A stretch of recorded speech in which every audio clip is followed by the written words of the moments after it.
Hello and welcome to this week's Modern Toyfare Reviews.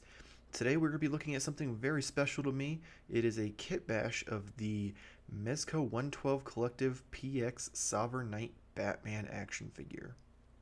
The first thing you're going to notice that really pops is the fact that I have swapped out all of the dark blue parts for like the gauntlets, boots, cowl, and the head, and replaced them with all of the black version of those parts from the regular edition of the Sovereign Knight Batman. Um, I do still have a dark blue version. I just wanted to have something that was a little more close to like the current Rebirth style Batman. So I went through, swapped all of those. It's a pretty simple process. Easiest way to do it is to take a hair dryer and sit the parts you want to remove in front of that hair dryer for about 5-10 minutes. You can do a little longer if you want it to be easier. With the boots and the gauntlets, you kind of want to use like a twist and pop motion.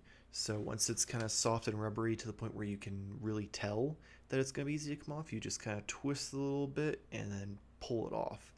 You do want to be careful though with how you hold the figure, because you can also potentially pop the elbows and knee joints out, which is not something you want to do because you also run the risk of potentially breaking those. So make sure to be very careful whenever you're removing parts from the Mezco figures, because they're very expensive, especially with how some of the prices have gotten. And I'd hate for you to ruin one of your action figures trying to do this yourself. The neck piece for the cowl is probably the easiest piece of all to move. Same method, you heat it up with the blow dryer.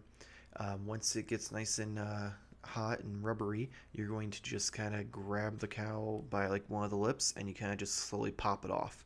Comes off super easy. I will say with the PX version, the dark blue parts, for whatever reason, it pulls the neck peg out of the hole. So you do have to take that out and pop it back in, so that way when you put the black version on, you still have that access. Next up, we're going to be taking a look at the chest emblem. As you can tell, I have removed the yellow oval version from the PX exclusive uh, Sovereign Knight Batman and replaced it with the big black bat. Personally, I like that more. It's kind of more common in the comic books, a little less classic, which is the Batman I'm more familiar with. To do this, it's the hardest part of this entire kit bash. You essentially have to heat up the figure and I usually use a small screwdriver and wedge it underneath the emblems and slowly pop them out of the pegs. Now you want to make sure you heat it up enough, because if you don't, you could potentially snap the pegs, which isn't the end of the world because you can always glue the logo on, or you could potentially ruin the suit.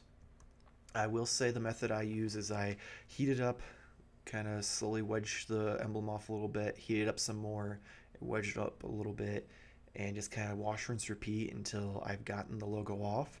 With the PX version, when you're taking off that yellow oval, be very careful, because if you don't heat it up enough, the vinyl from the armor on his suit can peel off, and you definitely don't want to do that. I've made that mistake earlier on working on this, and it's definitely not something you want to do, especially now with how expensive the PX exclusive has gotten. Next up, we're going to take a look at the cape that I chose for this figure. So this is a custom-made cape by Tony Mei. He does a lot of 112 and 1/6 scale head sculpts and custom cloth clothing and capes. This one does have the purple lining to match the current Rebirth comics. That's personally my favorite version of the Batsuit so far.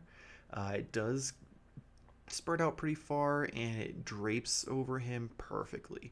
Like if you want him just kind of covered with his cape, kind of lurking in the shadows, this cape drapes over both shoulders perfect. You get a little bit of that bat emblem peeking out, gives him that kind of more imposing stance. Um, I'm going to flip this around a little bit so that way you can see the purple a little better. As you can see, it really does pop. When you have the cape down, it is a little darker, which is nice, so it kind of still makes it so it's believable that you can be hiding in the shadows, but when you really see it, that purple just looks absolutely amazing. Alright, so let's wrap it up here. I'm not going to go over articulation because that wasn't the goal of this review. This review was solely just to show you the pieces, parts that went into my kit bash for the Rebirth Batman Mezco figure.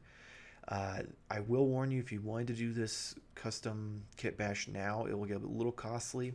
PX Batman alone is kind of usually around 2 to 250 range on eBay and in the Facebook groups. Luckily, I managed to. I had a couple set back from when it first launched, so it didn't cost me that much.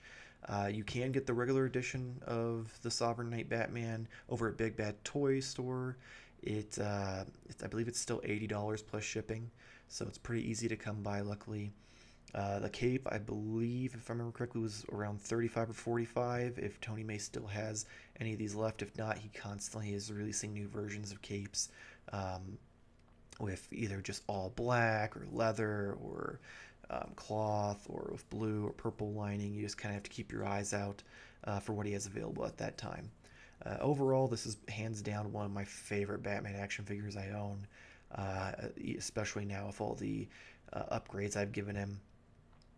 If you enjoyed this video, please make sure to like and subscribe. Hit the little bell to get notifications anytime that Modern Toy Fair reviews or Modern Toy Fair news goes up. If you want to see more of my figure photography, please go over to Instagram or Twitter. It's at Modern Toy Fair. Tons of stuff goes up on there all the time. And if you'd like to support me and help me pay to have more action figures and be able to do more reviews and more things on the channel, please go to tpublic.com. You can search Modern Toy Fair. You'll see our logo there.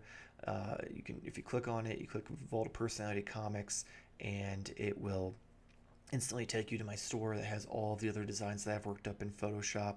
They run sales all the time to get like $13 tees. So please make sure to go check those out.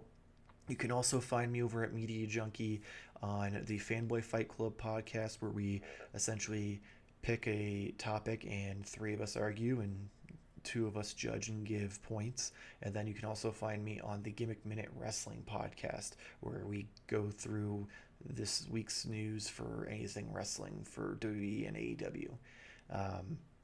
If you have any figures you'd like me to review, please comment below. Hopefully you'll be back next week. Same toy time, same Toy Fair channel. Thank you.